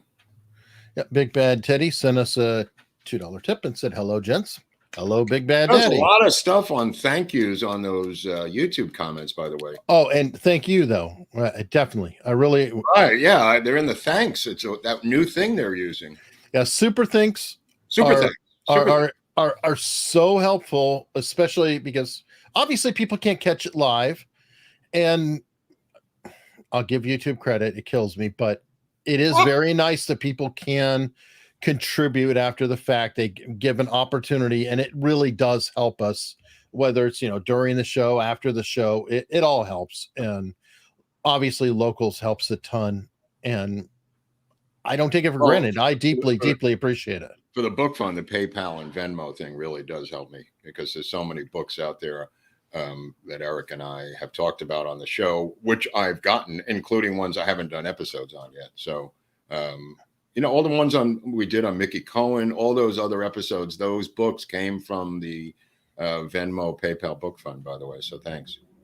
Yeah, no, I have to find more room for the books. I gotta do something there. It's really getting crazy. Gotta leave the state. No. Yeah. I had to get a copy of Silkwood, the movie. And first I thought that the Deep State had bought up all the Silkwood DVDs because they were so hard to find. I had to buy a VHS copy of Silkwood. Really? And it was released on Blu-ray. But somehow all of these DVDs disappeared. They were only available in Australia. Think about that. Wow. So I bought a VHS copy of Silkwood, and I thought it might have something to do with the nuclear power industry not wanting that movie out there. Stranger things have happened. I mean, the fact that DVD disappeared from the United States, and not to mention the new Polanski movie, which is about the Dreyfus affair, completely banned in the United States, by the way. Good luck finding that new movie by Roman Polanski on the Dreyfus affair. Not allowed to be in the United States right now. Oh, lovely. And I think it's because of the Ukraine war, because it's a World War I movie about Dreyfus and the French generals being inept. Oh, crazy. That's my theory. It's just a theory. Michael, I want to address this too. I give you money, but I'm just a pensioner now. Don't give anything. Who cares? I totally get it. We don't expect it. You know how you can help us? You insane. Just tell a friend and subscribe. I mean, seriously, we don't expect it. We're very thankful for anyone who does contribute. Of course. It's ridiculous. But we definitely appreciate that. Appreciate the comments. Appreciate subscriptions. He died in 93. Okay. What did he die? Some sort of rare cancer or something. Cancer. Right? I know it was some sort of cancer. I think it was some sort of cancer. I'm not never was super into. People die under the radar. You know what I mean? There's some other event going on. Well, in the whole McMillions thing was overshadowed because of 9/11. Another one that was overshadowed, and this one was twisted. Mm-hmm. Austin Peterson, who I actually interviewed for my show, he was the runner-up Libertarian presidential candidate ahead of McAfee in 2016. His mother died as a result, very possibly, of a pharmacist in Kansas. Wow. Or Kansas City, that area. This guy was a greedy son of a bitch who would be issuing out like high dollar rare cancer treatments. So he was scraping the pills and replacing half of them. Oh my God. I know it's beyond. It's like some of the darkest things. Dark, bro. That's dark. And he got sentenced. He should have gotten that. I think that's a case for capital punishment, damn near. But anyway, he was sentenced, and the case just was vanished because it happened right around 9/11. that his sentencing and all that happened. But here's where it gets really bad. Mm. They were going to release him during COVID Mm. nobody had heard of him. We Right. had that here, where there was a cop killer in Richmond. Mm-hmm. This guy was on death row. Somehow he managed to not be on death row. They were going to release him. This is Ralph Northam, Mm-hmm. right in the middle of You talking COVID. about Because Ralph? That's the blackface guy. he might have done. Why did He he was a do blackface governor, wasn't he? Well, I know he liked to have after Wasn't birth. he the doctor governor? He's a doctor governor who liked He was a after birth blackface governor abortion. too, I think. He could be. There's a lot of them. I get, I lose count of lefty. Anyway, blackface, as you're gonna have. But anyway, this guy, and when I say cop killer, it wasn't like some crazy no, he executed, like literally triple tapped a highway patrolman. Mm-hmm. They were gonna let him out, and I mean, it was set to go out, and they finally caught it. It's just ugh. Well, don't forget the probably the most famous death, overshadowed by a more famous death, was Aldous Huxley, the author of Brave New World, who lived over here on Huxley Terrace off of Los Feliz Boulevard near me, who died on November 22nd, 1963. And there was somebody else who died on that day too. There was also a bigger name. I can't remember. I don't remember that. He had terminal cancer. He took his own life with terminal cancer by taking, I want to say, almost a Tusco level of LSD. Well, okay. And I don't know if that's an actual measurement. I just made that up, a Tusco level. He took a massive dose, and I know he had taken a lot of acid before Huxley. So it may be Tusco level, to take him out. He wanted to go out tripping. I think Leary did the same thing, by the way. I don't think Leary didn't end his life with acid, and I don't think acid could possibly end your life unless you're Tusco. But even Tusco wasn't killed from the acid. He died. No, I think he died with their heart attack. Right. Well, when they were trying to revive or whatever the hell they were doing, I think they killed him. But this is a great point. I forget. That's right. I got confused. Northam is the one who was either in blackface or the Nazi uniform. He wouldn't admit to which. Well, he couldn't remember. And I'm like, because you just go back and forth. That was your habit. Well, he alternated Halloweens either in blackface or the Klan. As one does. I mean, oh my God. Crazy. Oh, C.S. Lewis. That's it. Mm-hmm. C.S. Lewis died on November 22nd, 1963. Wow, what a weird time. I mean, Huxley, I think, ended up on page 17 of the New York Times. I don't know where Lewis ended up. Well, I think C.S. Lewis, right? Of course, no relation to Richard Lewis, the comedian. No, it's interesting too, because Aldous Huxley and C.S. Lewis are both almost philosophers, obviously authors. That is weird. Yeah. Richard Lewis, actually Richard Lipchansky from New Jersey. So no relation to C.S. Lewis. Okay, it was in his VMI yearbook, Northam. Right. Okay, yeah, it was in the yearbook. But I do remember it was like he didn't remember which one it was, and I'm like, well, that was his blackout years when he was in college at the Virginia Military Institute, where they just partied like it was 1999. Yeah, or I guess like Harry in 1990 something. Yeah, I don't know. People are talking about Bruce Willis. Right. Yeah, well, somebody told me he was gone a long time ago. That a number of movies ago. Somebody gave me a firsthand story about that. Yeah. That even with the earpiece, he couldn't function. They took him as long as they could. Very sad. And he did a lot of substances, so maybe that had an effect. It could be. It could have been from doing different stunts and things. I don't know, but somebody was kind enough in locals to share the. Is that both? Is that him in both of them? Is that him doing both parts? Well, we can't tell, but it's one of them is him. Right. Well, he didn't remember which one was him, right? Or right. So he said. Well, that's what I'm saying. But I'm like, how can you forget? It's like, dude. That's dark, bro. Yeah. I never did that. I went as a magic mushroom one time, though, on magic mushrooms. Okay, somebody's defending LBJ. Here we go. If LBJ was behind it, then why would he be insisting to get a deathbed confession from Oswald? Seems like he genuinely thought it was a possibility. I think he wanted to record any statement that Oswald made, good or bad. Mm-hmm. Yeah, I think he just wanted to cover his ass. I don't.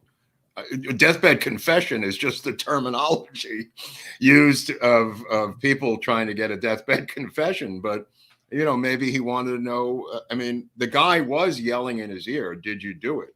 Did you do it?" I mean, but that's the Secret Service or FBI agent who may have believed he did it. Sure. Right. Who's just saying, "Did you do it?" I mean, what are the rules for a deathbed confession? What do you ask?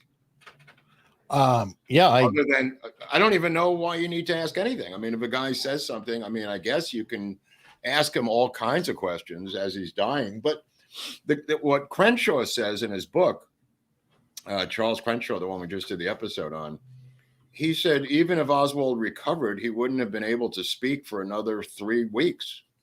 You know, no doubt. terms of strength or talking or anything else. You know, from the gut shot. Oh yeah, I mean, even if it was modern day, he would be hooked up to machines. Right. Yeah, definitely. Yeah. But he had a job to do, the guy, and he kept yelling, "Did you do it?" Wells Mortensen sent another tip. Thank you. Whilst people love their Orwell, do not let it happen video bit. What makes anyone think Huxley did not win on whose dystopia would prevail in the 21st century? Brave New World. It was battle of the dystopias. A race against time. Yeah. Brave New World may end up winning out as a dystopia. Oh, and yeah, Raquel Welch. Raquel Welch. Yeah, they all die in threes. So who is going to be next? I don't know. That she's definitely. And by the way, what is it with her? We had a little Raquel Welch film festival here the other night. So we watched Fantastic Voyage and a 1 Million Years BC. And also the really odd one, Myra Breckenridge, which is the first transgender film ever made, written by Gore Vidal, 1970, with Rex Reed playing the man who is transgendered into Raquel Welch. If you can imagine that. Rex Reed, the former film critic for the New York Daily News, who was a fledgling actor, and it said introducing Rex Reed. He becomes, and the surgeon is John Huston, who 3 or 4 years later will make Chinatown, but looks like he's about to die in this movie of old age. Wow. Yeah, wow. It's a very bizarre movie. It is a dark comedy written by Gore Vidal. I guess so. Good Lord. All right. So Mark Black, 1957, new member. Thank you. I'm dumb, but I ain't that dumb. Hey, Mark. That's a guy's name? Yeah, I guess. Hey, Mark, what's the subscriptions thing I keep hearing about? Can you do it on the internet now? It must be hard to do. I guess that's the type of sarcasm that comes out of New Zealand. Okay, but here's Hunley's got the alert. Hunley's got the little buzzer thing that comes up. That's how you do it. You can't do it until you see this thing from Hunley come up. Remember to subscribe. Designed by a woman gynecologist, this sign is the only legal sign that's allowed to subscribe at that time. So remember, when this comes up, to subscribe. Rush. You got to do it right away, because you know it's a limited window of subscribing opportunities. Are there any Rush fans out there who are Canadian Rush fans of Geddy, the drummer? Geddy's the bass player. Oh, all right. Who was the drummer? Neil Peart? Neil, yeah. Peart? Yeah, I think it's. I'm brain dead. I don't know. I'm just pulling shit. I think it's like Peart or so. I think it's, but yeah, I think they said Geddy was the bass player. Geddy is a bass player, keyboardist, and singer.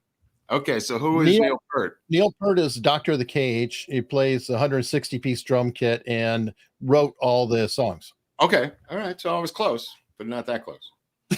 Well, they were in the same band. Well, they're from Canada, though, too. They are in Canada. Oh, okay, absolutely. All right. All right. Thank you very much, Mark. Why didn't Ms. Franklin have children? Ben I'll tell Gay? you what. No, because Oh, Ben it's a. Franklin was in France in orgies for months and months and months. Oh, I know And that. But when Thomas Jefferson comes over with what's her name, Hattie McDaniel or Sally Hemings, and sees the orgies, he runs into Ben Franklin, who says this place is unbelievable. That's why. okay, there's a joke in there too. It's a No, big I deal. know it's an old joke, but I didn't want to waste my time with that joke. I just wanted to give some more information. But yes, also Ben Franklin was a real ladies' man at the time because he liked to bathe. Right. And No, in no, fact, he's a very clean. yeah, Those orgies. those orgies in Paris, there was just a lot of perfume. They didn't have time to bathe. But No, Jefferson dove right in. sure. You know who did not dive in though at all? Who? John Adams. He had Right, that's real right. issues with Ben That's Franklin. right. That's right. And rightfully so. I mean, I think Ben Franklin was a pagan. Right? Well, he was. I forgot the term for their religion, but their religion was essentially that God took the world, set it like a clock, and then moved on. I forgot what it was called. Oh, that's right. What is that called? What is that called? Help us out, Chad. I can't remember it, but it is the wind up of the universe thing. Yeah, the clock thing. Yeah. Right. There's machinist or something, or machinina. I can't remember what it is, but there's you're onto something, Hunley. You're onto something here. deist. There's a deist. Yeah, but there's more to it. There's the wind up. The wind up thing doesn't cover it. The deist is more like a naturist, animist. Or deism. Yeah, I don't know if that's right. I don't know, but anyway, I know that it was like he wound up the clock and then walked off. It was that. We looked up. Myself and a friend looked up the definition of pagan yesterday, and it really just brought up the current paganism. As a religion. Like there's a current movement now of pagans. But it is related to witchcraft in some way.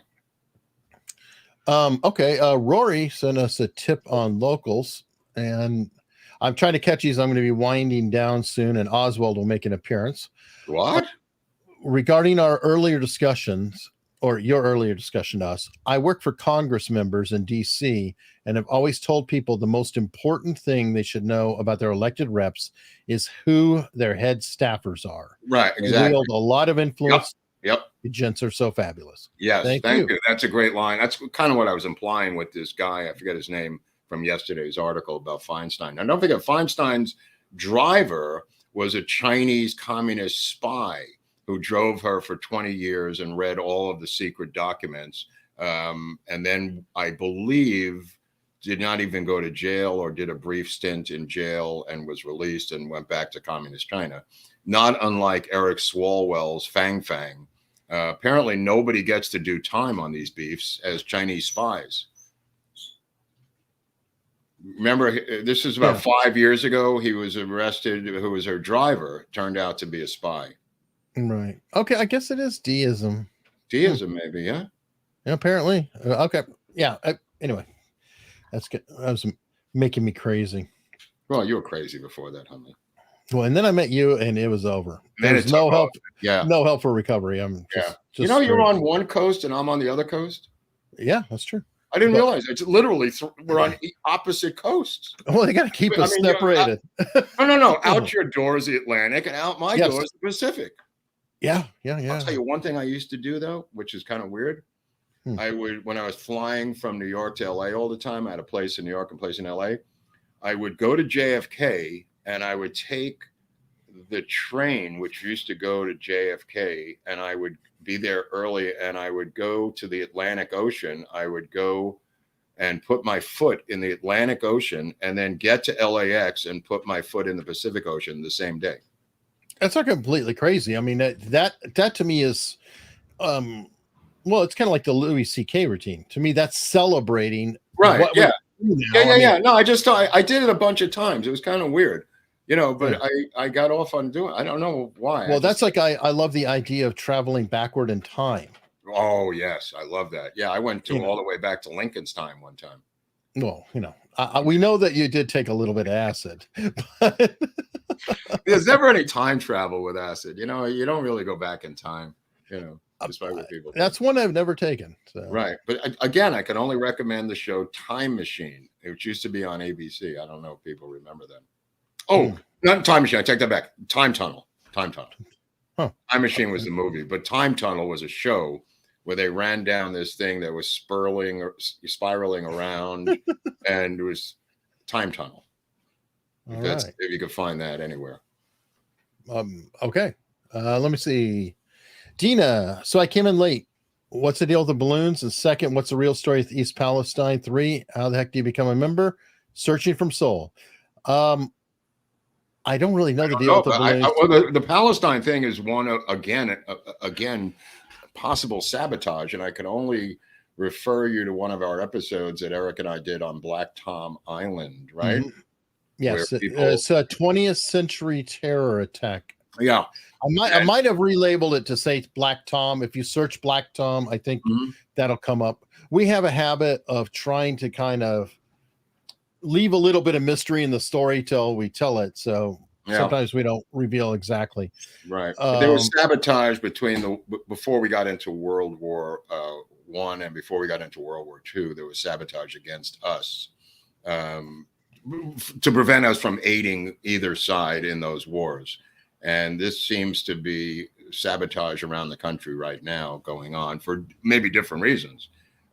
Clearly, there's sabotage in Germany where these Antifa or extreme, anti-climate change people are destroying pipelines. I mean, they filmed themselves, so it's not a conspiracy theory. And I think that's what's going on. Well, they're on break from throwing tomatoes on paintings. Anyway, sorry. Right. Well, that's a separate wing. But, well, come on. It's the international order. Pete the mayor says, that 3,000 trains derail every year. That would be 3 a day. I don't know where that is happening, but that's what the Secretary of Transportation said. It sounds like it lines up with his paternity leave. But yeah, no, but he says there's 1,000 derailments, and he said obviously not as catastrophic. Yeah, that's what he says. Now a derailment. Where do you come up with this? Okay, that's what he said. I don't know. He said there's 1,000 a year, so that would make it 3 a day. I don't think there's 3 East Palestine things a day. No, and okay, yeah. I mean, I don't know how. I think define derailment. I mean, a train. You know what? Track or something. I think it's the same people who probably wrote the new vaccine definition. I'll go with that. We'll just say it's some fun with language. And then how the heck do you become a member? There's actually a couple of options. I mean, there's a YouTube membership, which, a lot of people are doing. I highly recommend, though, people, it's same price. It's actually cheaper for $50 a year or $5 a month. You could join our locals. You get a whole lot more out of it. I do an exclusive show every Saturday just for locals. All the members get to post things. It's a 2-way communication versus YouTube where it's 1-way. So unstructured.locals.com. You can find it there. You can also follow us on Locals for free. So you can look around and say, oh, yeah, this looks cool. I want to support it or not support it. It doesn't matter. You still can watch, see stuff there. I'm actually leaving on Locals for anyone, not just paid supporters, to watch. You just have to pay to comment, etc. But you can watch it on Locals commercial free, because I'd like to build up our Locals presence, because YouTube is crazy, scary times, especially. Yes, I'm not a fan of Susan per se, but I worry it's a case of the new boss can be worse than the old boss. Especially, it's kind of like the new boss of YouTube is. Who's the new boss? Noel Roth taking over Twitter. He apparently, I think, headed up there the safety people. So who Roth or Susan? Yoel Roth was the head of Twitter Trust and Safety. Right. I think the one who took over YouTube is kind of the guy who did the same thing at YouTube, and it's great. Oh my. It's like, oh great, was it the head censor taking over? Oh shit. So right. It really does help us out a lot on Locals, and we're trying to do more and more and more to keep building that. And where can they buy these hats, Eric? More importantly, they can buy the hats. We have a link in the description, and there should be images in the description of different items you can buy. Click out of there, and they're a great looking hat. Yeah, it's a great hat. We not only have that, we have the bucket hat too. Oh, the bucket hat too. I forgot about the bucket hat. That's for the summer though, with the beach probably. Oh, sure. Well, I get it in time. All right. So, do you think the FBI agents instigating the crowd on J6 will ever be exposed? Oh, I mean, I don't know. people That's a big thing. know what is exposed. Yeah. I'd say they have been exposed, but they're not suffering any consequences. And that's probably what people are looking for is Consequences. consequences. Yeah. And they're not getting it probably. I'm Yeah. being I mean, honest. look at the other guy, like Peter Strzok. He ended up going to CNN. I mean, Ugh. he had much more exposure on CNN. And don't get me started because the guy that Nate is suing, Chris Boozy, who I'm at war with all the time too, did work for Lisa Page, the other half of that dirty equation. Don't forget, Eric's got a show on Locals called Gulfstream 2, where he blows up a Russian gas tank every week barbecuing. So no, that would be me if I was trying to do a live stream while grilling. while grilling, Gulfstream be. 2 is Hunley's attempt to influence the war in Ukraine. Yeah. You know what? Propane. It could be fun. Propane. All right. So what's up with General Milley saying Ukraine has won? Yawn. Well, they've done this before. Now there's another general says it's going to be a draw. This is what they're hoping for, a ceasefire, so they can. And they're just not going to stop the Russians. They're done. You know, they're just going to take over all of Ukraine and crush everyone in their path. But yeah, Milley's hoping that. All right. Who are our favorite presidents? Great hat. Well, obviously Kennedy's one. I mean, I can only speak for myself. You know, we'll see. We'll see what happens in the election. Yeah, and I mean, in terms of history, I think Coolidge is overlooked. I mean, right. I mean, depends on what part of history you're talking about. Yeah. I mean, what's his name? Carter had the best bands. He had the Allman Brothers at his inauguration, and Cher told me she smoked a joint with Greg Allman in the Lincoln bedroom the night they played in back of the White House. So, Bell, there you go. Okay. So, I mean, you might not like Jimmy Carter, but he had the Allman Brothers. But he was hip. He was, he was a Georgian. All right. Well, Bill Clinton had Fleetwood Mac. Done what I've learned here, thanks to the new vision. Well, thank you, Rob. Okay, Rob Woolley.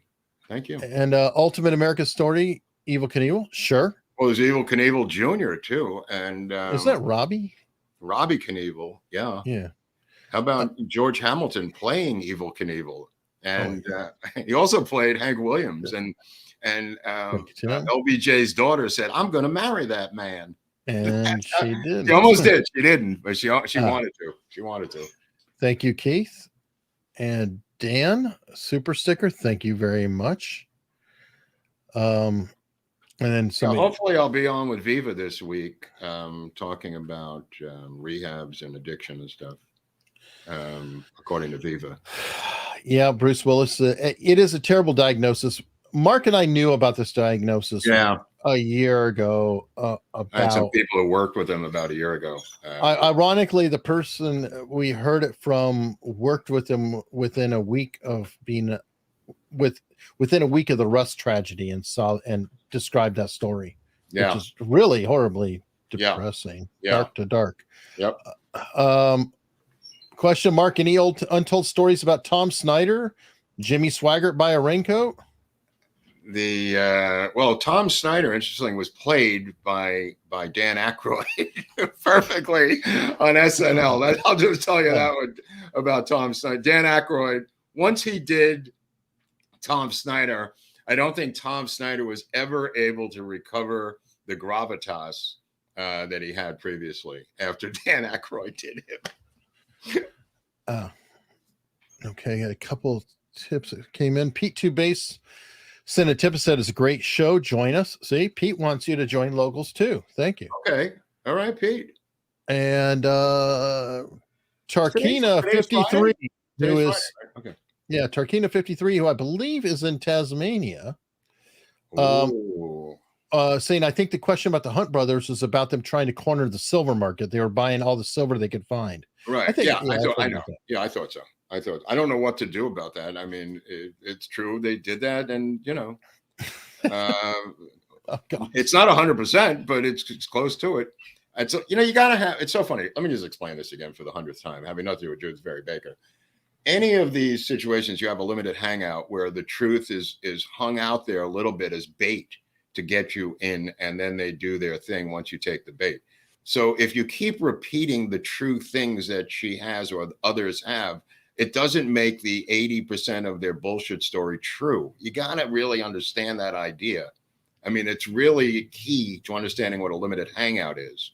They limitedly hang out some factual stuff to attract you. Even the majority of it. Right. Yeah, I don't know the percentages. I'm not saying whatever the percentage is, but this is a woman who claimed to have worked for the Central Intelligence Agency. That's usually a red flag. For me personally, once you said you worked for the CIA, I tend to look at the story askance, but that's just me. Or James even Files, as a convict, may have had an some sort of motivation as a convict. I don't know. I'm just a reporter. That's me. I mean, there's other, Kilgallen. Look, I mean, she interviewed Jack Ruby. That's true. She had 2 years to publish a book. She published nothing. And then she died of drug and alcohol abuse. She either committed suicide or OD'd, one or the other. But there are many other places to find these stories. You don't have to necessarily find them here. I mean, I'm not the arbiter of everything that's true in terms of the historical stories. There's other places to find them. And Mark, I mean, to be fair, and you were just telling me, we were on the phone talking about it because we do hear, we see the comments, and we shake our head, and Mark's like, I've got 20 more obscure characters, and we haven't even gotten to Lansdale, the Hunt. I mean, should I replace Charles Crenshaw with Judith Very Baker? You think that would do dignity to Charles Crenshaw? I mean, give me a break. Yeah. Give me a break. I'm just giving you an example. I mean, I was telling Eric, I got 20 more Charles Crenshaws I want to do. I don't need to, take someone who I think is a fraud to do a story to prove she's a fraud. I mean, that's not why I'm doing the series. Yeah, I'm not a debunker. You want to go to Reason Magazine, I think, is the magazine where there's a lot of debunking of stuff. Oh, Skeptic. I'm sorry, Skeptic, not Reason. Reason is Robbie Suave, who I have doubts about. That cat, he's definitely a sketchy cat. All right. Oh, I'm getting my sleeve tugged on by Ziggy in the locals chat. She needs the descriptions for the playing card or the trading cards. So I guess they're going to be moving forward soon on the trading cards. Right. So they could be a series of 7 each or 5 or 12. Yeah, I was going to do five. Right. Whatever. Right. It doesn't have to be all at once. They'll be in a series. Yeah. Okay. Because we're not close to finishing the. No. And then that gives people something to look forward to. It's like, okay, as we do more, then another set will come out or what have you. That's the goal. Jim Wax, $4.99. Thank you very much. Light Giver, when the railroad went on strike, one of the safety issues was extra long trains. They would derail, and workers raised cars back on the tracks. Many that were not major, less workers, less safety. Okay. Is this the recent strike that he's talking about now? I guess. That they were threatening to strike recently? Well, if they went on strike, then it sounds like they actually were. It's just the one that Biden put a stop to. He was so obsessed about trains, and he talked about riding Amtrak every day as a lie to Pennsylvania or something, or some cock and bull story. Oh, yeah, he rode every day to Delaware because he was. I'm saying he's been absolutely mum on this train derailment in East Palestine, though. Oh, yeah. But he's got his best man on the case. Right. Nick Fuentes blamed the Jews because he said it was Palestine. No, I'm kidding. No, by the way, that was a great Babylon Bee cover. Is that true? No. Babylon Bee said Ilhan Omar was supportive, but then pulled it when she found out East Palestine was in America. That's funny. That was very good. Touche. What about program on who is Ray Epps? I don't know. I think Barnes will be doing a hush hush on that, or may have. I don't know. It's also too new to get the dirt on him. I mean, there's no way we could find that stuff out because it's happening in real time right now. It's happening in real time right now. So we really can't do anything. I know you'd like to find out, but it's not going to happen because of certain situations that are going on contemporaneously. All right. Let me see. Couple more here. Are you planning a Carrie Thornley episode? No. All right. And are you familiar with AE 911 Truth, Architects and Engineers? Yes. Okay. They know the story. Well, it's both. There's truth and bullshit in the again. Building 7 was pulled down. It doesn't mean the other two were. I mean, again, there's truth and falsehood in a lot of stories. It doesn't. It's everybody thinks everything is black and white. Everybody thinks everything's. It's not black and white. A lot of stuff is gray, people. And that gets us in trouble because I mean, the blind sheik mined the base of the World Trade Center with thermite in the earlier attempt to take it down. That's why we know thermite was involved originally, because the blind sheik and his crew used thermite on the base. So it's not a conspiracy theory to say that it was used again, simply because there was another attempt earlier. As for Building 7, I think that was a thermited base that was taken down, since no plane even came close to Building 7. So it's not crazy for me to say that. I mean, it happened a few years before. No, Otto. What's Otto? Will there at least be a Dorothy Kilgallen trading card? Oh, that's funny. That's funny. That's really funny. Well, maybe. Yeah, why not? Why not? It could be James File. How about the cards that never were? We have a series of the ones that didn't. There you go. We'll see about having the runoff cards or whatever. Yeah. The Jokers Aloha for the deck. From Hawaii. Love you guys. Just want to say thank you. Thank you, Donnie girl. Thank Aloha you. From Hawaii. Which island? awesome. Which island? I don't know. And Jose Romero. Thank you very much. Let me see. All right. And I got a couple more things. What's Mark's opinion of Frank Dux from Dread Robert? Frank Dux, D-U-X. I don't from know. What? I don't know. I don't know. That's a tip on locals. I'm not sure. Frank Dux, I never heard of it. Oh, Tarkina 53. Actually, I'm in Dallas. Sorry. And my dad worked for Art Collins at Collins Radio in the 60s. And my mom worked for H.L. Hunt. Interesting. Wow. So Marina Oswald's second husband worked for Collins Radio. The guy she claimed abused her, and I think she divorced him for domestic abuse. Would it not be crazy if Marina Oswald was watching our show? I don't think it'd be that crazy. I mean, we had Vince Palomaro watching the show. I mean, we've had a lot of people watching the show, from who are involved in the Kennedy thing. Well, I want Hinckley to be watching the show later. Hinckley never misses the show. Hinckley's coming up with new ideas and wants to merge with us and do like a Freeform Friday with us. Live. Mark will be in town. I'll be out. Look where he's right. I mean, of all the places that Hinckley could have ended up living, Williamsburg, Virginia. What else is near Williamsburg, Virginia? Well, isn't that where Bush had the parents? Yeah, there's a little place, a little camp that they named after a fruit. Yeah. I mean, he might as well have gotten an apartment in Quantico, Virginia, next to the FBI. I mean, of all the gin joints in the world, Hinckley had to stumble into Camp Peary, Virginia. Well, you know what it was is that they were confused. They thought they were going to Langley, and it turns out that's Langley Air Force Base here, not Langley, Virginia. Right. So, you got a little mix up on the map. I mean, if you're rumored to be an MK Ultra assassin and you get out of the mental institution, would you live right next to the CIA training base and hope that nobody notices? Oh my goodness, Michael didn't know. Yes, Hinckley is not only out of prison and the hospital. Hinckley has a YouTube channel and he sells T-shirts and he's on a tour. Yes, he's on a tour playing his song. I mean, you really got to catch up here, Michael. First of all, he wasn't in jail. He was in a very upscale psychiatric hospital. Facility. Yeah. And he had weekend leave for years. Oh, yeah. For years. Yeah, he's been on supervised leave. Yeah. Because of the wealth of his family and their influence. Yep. All right. Governor DeWine and Governor Shapiro signed off on the burn of the chemicals, according to Poso on Getter. He has proof. That's depressing.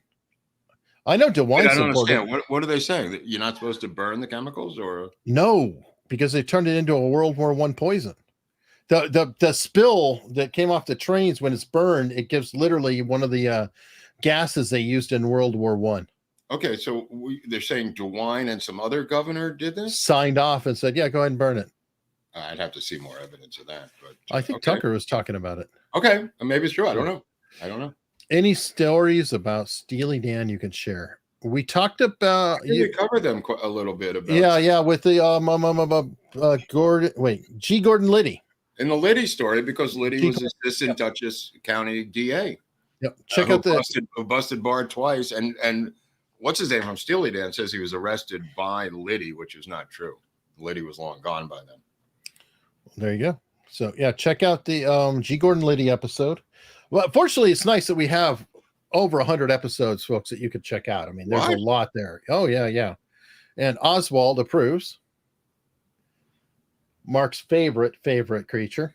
I wonder if we could I wonder if we could sell them as DVDs. Put the episodes on a DVD, like a package, 100 American Untold Story DVD package. I don't know. Oh my! What was that thing you sent me? There was bookmarks. Oh, what was it? The picture I sent? Yes, that's bookmarks. For Vegas?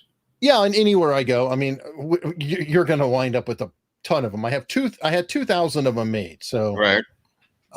Instead of business cards, I came up with the idea of doing custom bookmarks because you get use for them later. Because I don't know about you, but I have a pile of business cards from conferences or whatever, then just collect dust, and I'll grab one, maybe use as a bookmark. I figured save the time, make a nice looking bookmark. There's a QR code. Your wife is an ex-librarian too. Yeah. Anyway, so I think it's just a good way to hand out info. Mm-hmm. But interesting, Dove Omega. Any interesting tales to tell of Johnny Cash reaching out to Bob Dylan and other 60s rockers? Well, Cash felt that he was an outsider in country, and he felt that he'd reach out to other outsiders. There's a short story on Dylan. My Barry Gibb bought the Johnny Cash house that's depicted in the movie, and Mexican painters burned it to the ground by accident while they were renovating it. A little side story of the Gibb family buying the Johnny Cash house. But yeah, I mean, he was an outsider because of his drug addiction. He was an outsider because of I mean, he did albums in Spanish. He did albums that were dedicated to Native Americans. I mean, Johnny Cash has a lot of weird side things to him, and it ends up with what's his name, Rick Rubin at the end for American, the label, doing that incredible album at the end of his life with Rick. Well, he did a series of albums. Yeah, there's like 4 of them. Americans, like parts 1 through 4. Right. His version of 9 Inch Nails, "Hurt," is one of the greatest songs ever recorded, in my opinion. Yeah, I love that. Love that. Very, very much. Let me see. I got the wrong browser. Just going to bring it up. Ziggy was showing off the glasses that she has created. If anybody's interested, let me share that. Anyway, these are all available, different glasses for like the teams, and I think she's said that she's going with pint glasses. Those are great. As well. Hold on, I missed it. Working on adding pint glasses and Pilsner glasses too. I should have samples next week. Awesome. Yeah, I got to get those Team Oswald ones. Those look really. Yeah, these are good. What's the one on the lower left? Oh, you can't make this stuff up. Interesting. Yep. Some guy wrote on Twitter saying apparently you can, and called me a bullshit artist. Yeah. It's okay, knock yourself out. I mean, does anybody force these people to watch the show at gunpoint? I don't understand. It's free. They watch the show and then they get embittered. I mean, they're saying that LBJ couldn't possibly have drank 2 quarts of Dewar's a night, right? Because nobody. He's sad. And what was it? I didn't pull up the picture of Dingledorf pointing to his temple, and the whole Crenshaw episode is lost because because I didn't hold up the temple. I saw it. I mean, you did. Well, I did the little video clip. We had the picture, but we removed. No, Malcolm Kildoff is the guy's Malcolm Kildoff. I was like, anyway, it's like, you're a tech guy, and I'm like, tech guy here. Tech guy. Hold on for the tech guy. Like, whatever. No, you did have Kildoff with the temple. Yeah, I don't. I had the picture, but I don't know if it came up. We also had a clip of the audio stripped out of Dr. Malcolm Perry, right, which was part of that same thing. Yeah. Perry, All who right. later recanted. Last question from Sparty Matt. Who is the most prominent / surprising spook YouTuber or social media personality? I'm going to go with a cross between either Gloria Steinem or George Plimpton. Two spooks have been outed since the 90s. Okay. Not really a modern YouTuber type or social No, media, she said spook, though, didn't she? Spook YouTuber. Prominent, surprising spook. YouTuber. Oh, or that I social don't know. media That I don't personality. know. Yeah, that I don't know. I have a theory about somebody, and I put it out on Locals in a grill stream a week or two who ago. knows? Give me. I don't know. But I don't know for sure. Yeah, I don't know. So on that note, Barnes is pointing out the Daily Wire. He might be right. Well, he's saying it's a deep state operation, right? Right. That's Barnes's contention. Yeah, and We'll explore this more in Las Vegas on March 12th or the 13th or something. March 12th, we'll be in Vegas. Exploring these issues, these dark issues of conspiracy. I'm not sure what exactly is going to happen, but we will be there. Something's going to happen. And it's going to be recorded somehow. I don't know if it'll be You're live. claiming there's going to be food somehow. I heard that. Okay. Anyway, but we definitely are going to Vegas. Hopefully you can make it. Tomorrow I have a grill stream. Tuesday we have another show coming. Oh my. And it will be amazing. But for now, have a wonderful weekend.